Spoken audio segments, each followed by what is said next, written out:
want to welcome you all here today, and thank you very much for taking the time out of your Friday morning to join us. Before I get involved in too much of it, the program has grown since 1988.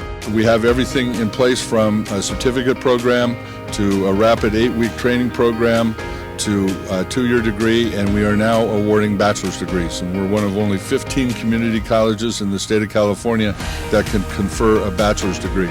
Aerospace has always been and will always be the heart of the Antelope Valley, and programs like this help ensure that we continue that.